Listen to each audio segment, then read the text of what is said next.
Yes, I'm very excited to start the day. First day that we can get out and practice. We'll go this evening, and it's been a long summer for me as far as waiting to get to this moment. Our guys are, I think, in the best condition they've ever been. They're bigger, stronger, faster, and they've trained extremely hard and together all summer. So I'm very excited to get this thing rolling and open it up to any questions. Do you, based upon last season's success and heading into this year, do you try to temper expectations, or are you trying to kind of flame expectations? Well, we should raise our expectations within this building. I can't speak for outside of the building. People have their own expectations, but ours is, for me, is to get better as a football team. We've got to become that smart football team that plays well and doesn't make the mistakes in crucial times, and just become a smart team. We've gotten to the point now where our talent is we feel is pretty good. And so we feel like our scheme is good, our talent's good. Now we've just got to turn into a really smart, good football team. And that's our job. Yes, sir? How has this facility helped in the development of not just, the last couple of years, but future Panthers as they come through the door? Oh, it's helped a great deal. I mean, this building alone, is nice. But then you add in the weight room, and then you add in the future buildings. That's facilities in recruiting and building the program. So it's worked out great for us. Will the quarterback decision still be made in the hours to? I've made a decision on the quarterback, Doug. I'll let you know on the day before the Ball State game. So you already know who the starting quarterback is? No. Okay. I've made a decision that I don't know what the decision is yet. I'm not. We're just out here to get better. And we've got 3 young men right now. It's 3. It could grow. But we have 3 young men that are going to compete, and we feel good about that. If they just play as good as they can play, that it'd be good enough. So that's how we feel. We haven't gone out and we haven't practiced yet. And I can't watch them in the summer throw the football. In the summertime, I can only be around them in the weight room, in the film room, and on the field to do conditioning. I can't watch them have a football.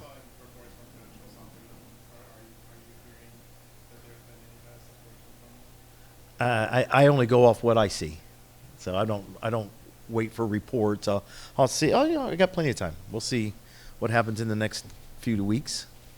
You've got a lot of guys at running back who are going to be competing for snaps. A lot of whom carried the ball last season. What's going to be the criteria to try to narrow it down, or even one to narrow it down? No, we're going to be a running game by committee. Each guy's got different talents, and I believe that Glenn Smith has as much talent as anybody.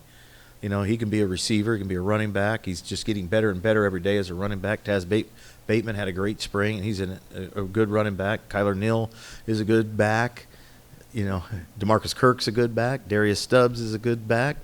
Trey Barnett's a good back. Kendrick Dorn's a good back.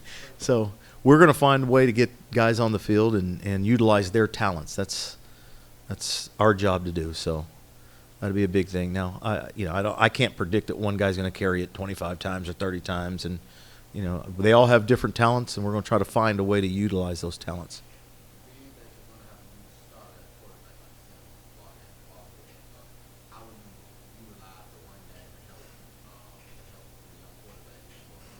Well, since the day we walked in the door, we want to run the ball. That hadn't changed. We just haven't been able to. So, we feel we've got the pieces in place now to have the ability to run the football. We've always wanted to do that. So, we're going to stay with our system. Our system's not going to change. It's just we want to do it more effectively. And running the ball is part of that. It's an odd schedule in that you've got a lot of road games at the beginning, a lot of home games at the end. Does that affect any of your camp preparations or anything that you try to do now? No. We don't control the schedule. We don't care who we play, where we play, when we play. We just want to go play, and we're going to prepare. It's just the same if we were starting on the road or starting at home. It doesn't matter. What do you think is the most stacked talent-wise position group, and which position group are you most excited to see play? I'm excited to see all of them play at every position. Depth-wise, obviously, when you have 7 tailbacks, scholarship tailbacks, you feel good about that. But defensively, I feel pretty good about some of the positions on defense, defensive line and linebacker. I feel good about all the positions. No one's going to have it when you're in FBS football. I can't speak for everybody, but you're always just a few plays away from being thin at a position. So when back in the day when they cut it from down to 85, I mean that's, you can't be. You're not ever going to be, satisfied with your depth. Nobody is. NFL, high school, college, any coach.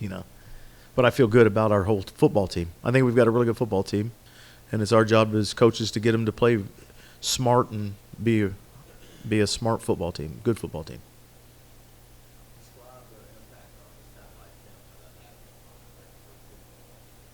Satellite camps, well, I mean, my first thought on satellite camps is they've been going on forever.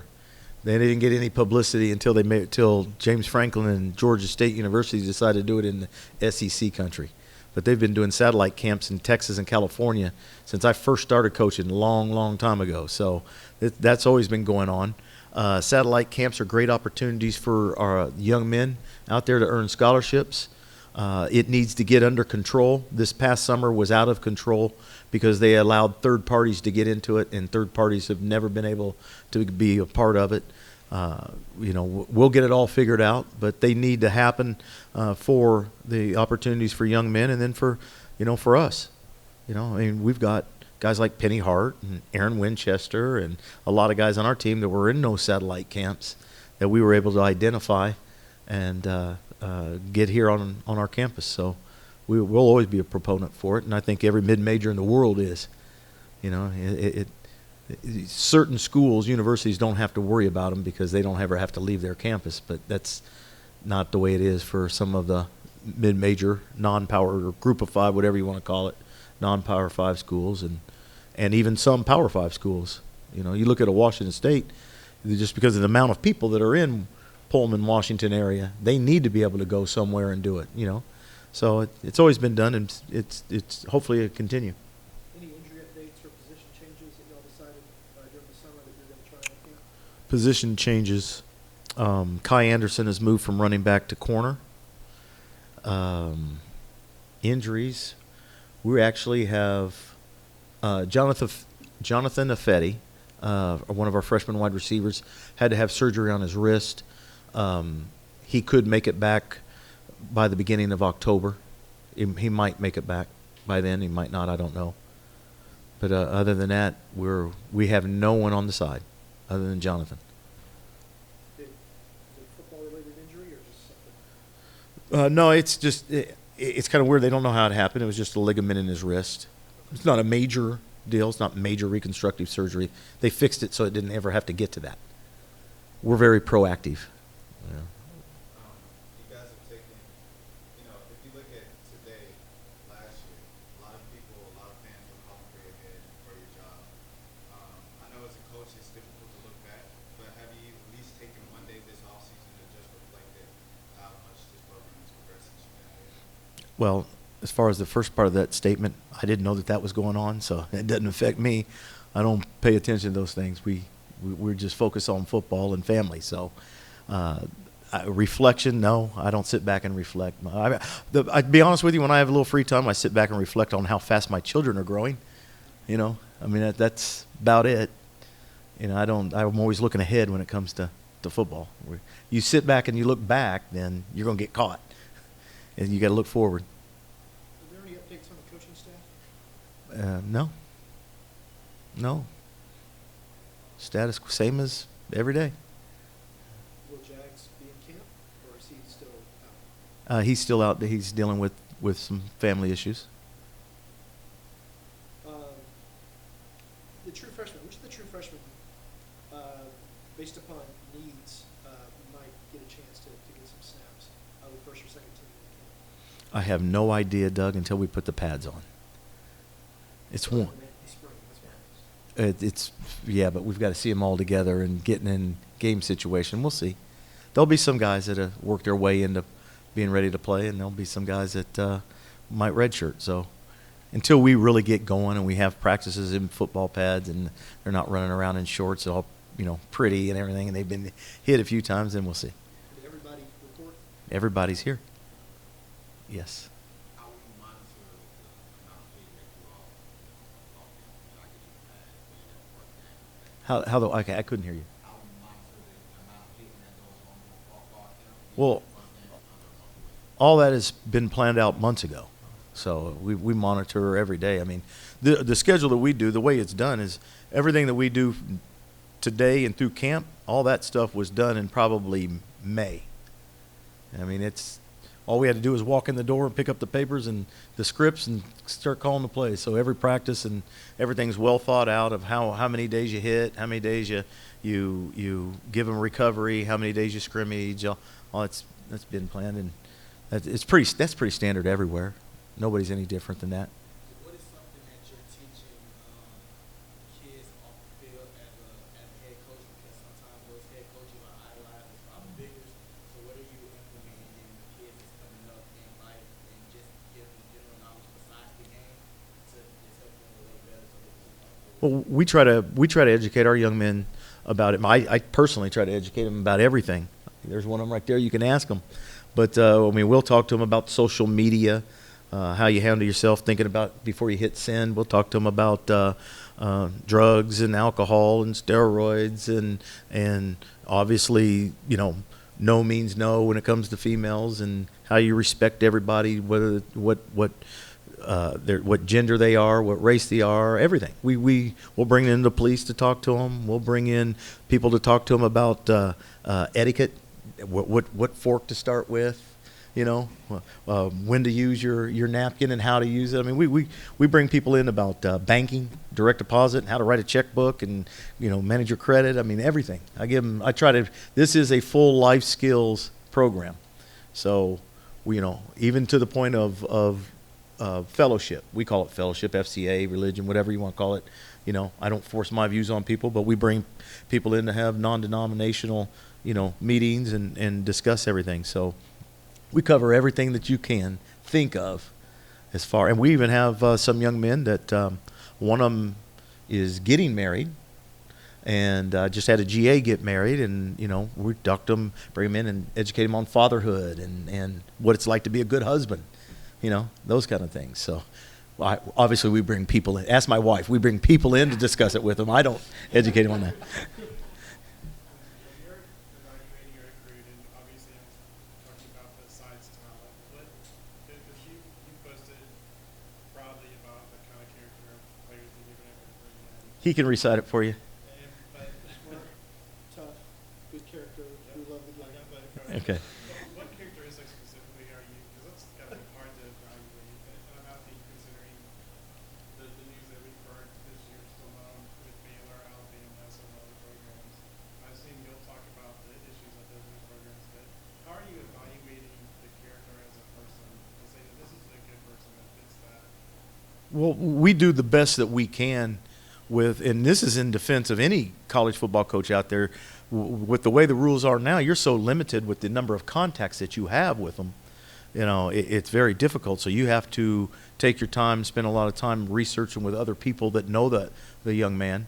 But I think our staff does a great job of going into the high school and talking to the counselors, talking to the custodians, talking to coaches of other sports, talking to students, talking to the person that works in the cafeteria, not just the coach, talking to the principal, everybody, just to kind of get an idea of what type of person it is. And then obviously you get that gut feeling, when you're visiting with the family. And, to us, it's very important that the family's involved in recruiting, so we know who we're dealing with and they know who they're dealing with. It's a two-way street. So we do all the research that we can.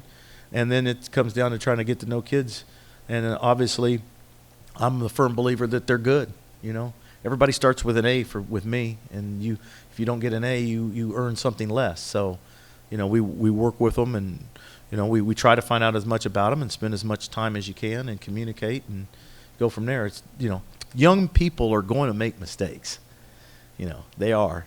I'm sure we all did in this room at some point. We all make mistakes. It's how you respond to those mistakes, how you come back, and then what your thought process is. It's all about choices. good choices, everybody goes up. Bad choices, we all go down. So we try to get an idea of their mental process system, how they process things, how they view things, what's important to them, and go from there. Going back to the quarterbacks for a minute, you said that all three, if they, do what you think they can do, any of them will be okay. So what's going to determine? There might be four. Okay. I'm not at liberty to say anything right now. All right. From Florida. What might be what are the criteria to determine who's going to start? Who leads this football team? Who could move our offense? Obviously, who can get the offense to get first downs, score touchdowns, and put us in the right situations to be successful. I don't want to go out there and say doesn't make mistakes. That's the negative side of it. Who goes out and performs at the highest that they can. Okay, is there a better than decent probability that there'll be certain packages for all three guys if all three guys show that skill in camp and the first 2 weeks of fall practice? I don't know about 3. I don't know. I haven't thought about it and given 3 guys, reps in a game. That's a very difficult thing to do. 2 guys? We'll see how it goes. 4 guys? We're just as excited as you to see who, you know what I mean? I haven't been able to be around them with a football since spring football. You saw them in the spring. You evaluated. Yeah, I thought they all did some good things. You're not going to get anything out of me. I'm just going to tell you guys. You can ask me all you want about the quarterback position. We got. My name is Keith Rucker. It's crazy to believe that I blinked my eyes and now it's my 4th camp here at Georgia State. It's all flown by so fast, and I honestly don't think I can say that we've been coming into a camp with a unit on both offense and defense as talented and skilled and just ready to get after it as the one that we have now. And I mean, from a personal standpoint, in the off season, I worked really, really hard to make sure that I stayed healthy. I've had too many shoulder injuries, things like that. So just doing things that I can to strengthen myself, because we're all in this together and we'll go as far as we can, but we need every single piece of the puzzle. So.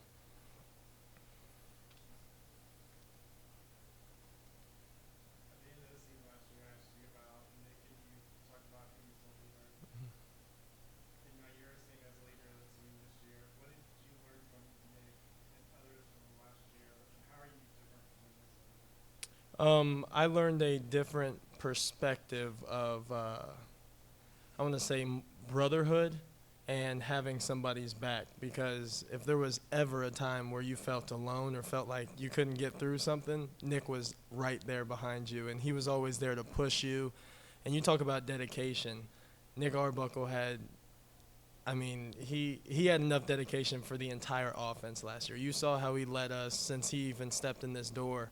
And so that's just something that I want to make sure that I can do for guys. I want guys to know that Nick left, but I'm also here, so you can lean on me just like we leaned on Nick. What would you say is the biggest strength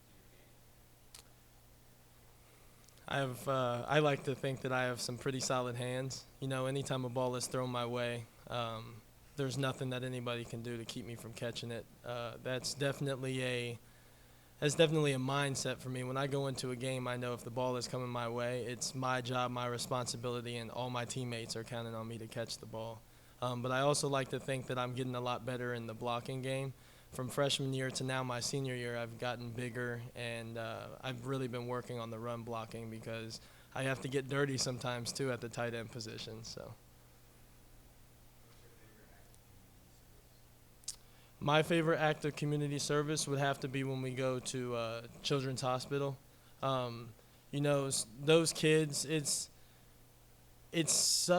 gives me a drive to know that they have to stay there and they have to get those treatments, and they probably go through things that are rougher than anything that anybody in this room has gone through. I mean, they're connected to machines. They can't always go outside and play like we do, but they look at us and they idolize us. So I feel like when we get to go and we get to sit down with them and talk with them and play video games or whatever we do with them, it's just so uplifting to know that I have what I do and that there are those kind of kids out there looking up to us. So that would be my favorite.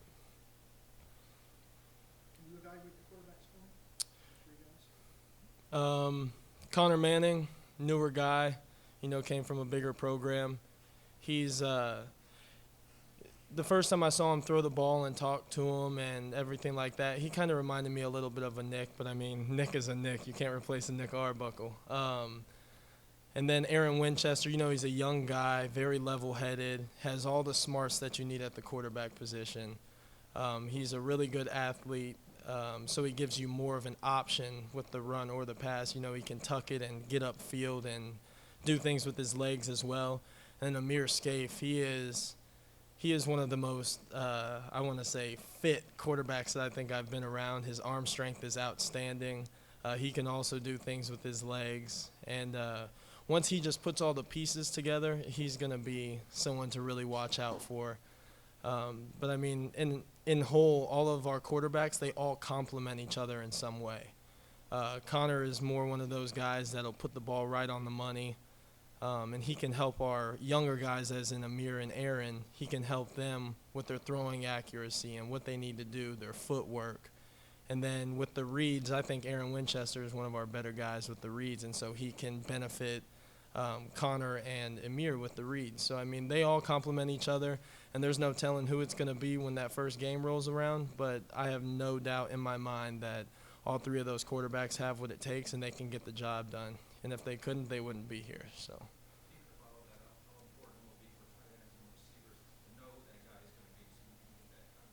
Oh, it'll be very, very vital. It's going to play a huge pivotal role in our offense this year. But at the same time, we work with all three of them equally. We don't want to pick one and leave one out or anything like that because, like you said, we have no idea who that guy is going to be come that first game. So as long as we keep working and keep developing that chemistry with all three of them, there's going to be no problems.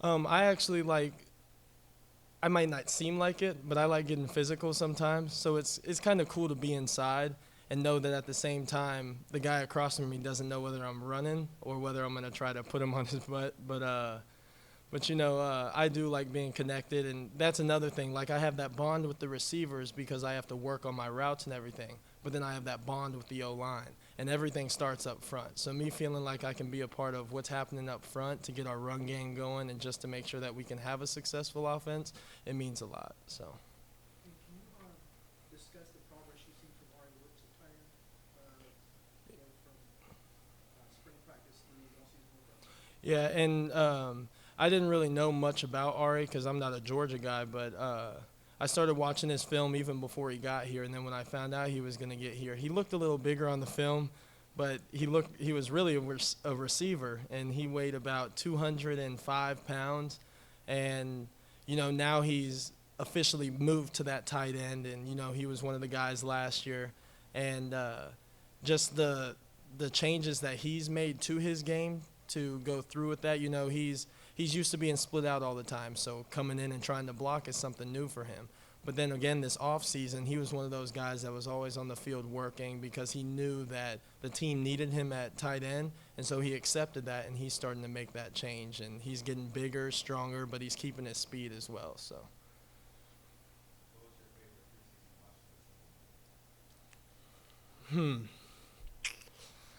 I'd have to say I like the Mackey just because, it's the Mackey. But yeah, it's cool, especially because the guy I was behind, Joel, last year, he was on the Mackey watch list. And, one thing he always told me, especially when he went down with his knee injury last year, is he was like, now it's on you. And when he said that to me, it wasn't just coming from Joel, it was also coming from the team. Like, there should be no drop-off when someone is hurt or injured or can't play. And so for me to step into his role and try to fill his shoes, and now I get to be on the same watch list that he was on a year ago, it actually means a lot, and it's really, really cool.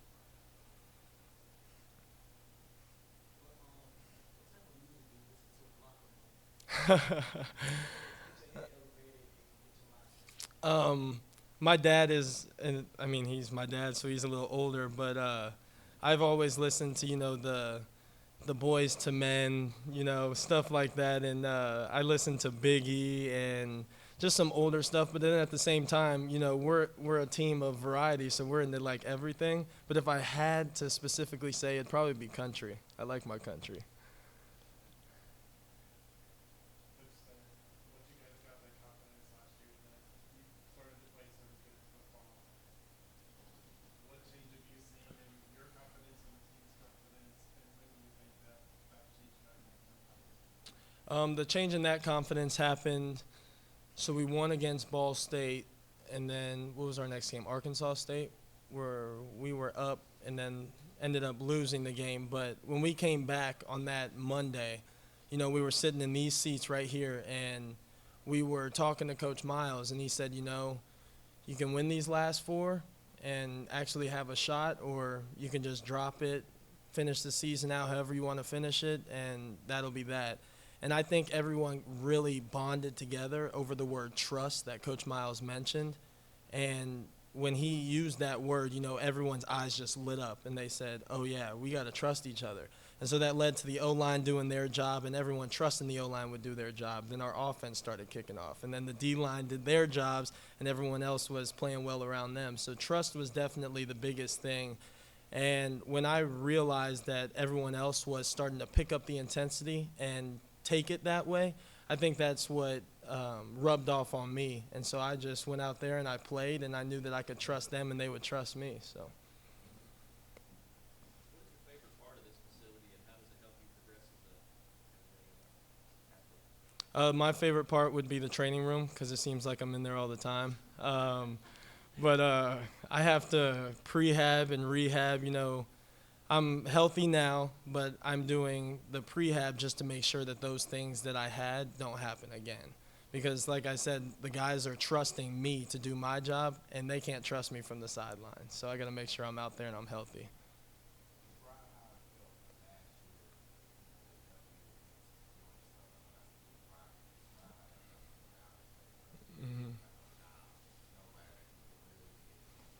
Yeah, and that's one thing that I've kind of taken on coming to Georgia State is I didn't really understand that whole Southern versus State rivalry, but now I do, because the guys that I'm with in the locker room every day, they talk about it and they pride themselves on that. So after them coming up here and I guess beating us down pretty bad, for us to go down there and make that statement, it kind of said, hello, yeah, we're here. So it meant a lot, especially to see the smiles on the coaches and the players' faces who definitely look at that game as one of the biggest. So. How important is it for the team's chemistry-wise and just getting them all together to go to those games like volleyball games or basketball games? It's huge, and as student athletes, we should be, we're the student athlete family, and it should go outside of athletics, but to see them watching you and come to your games, it shows that they care, and it's more than just friendship at that point. It really is, and it does go into family. And that's why it's a big thing, I feel like, for us to also show our support. Because once we start showing support, then they show support, and then it's a never-ending process. So.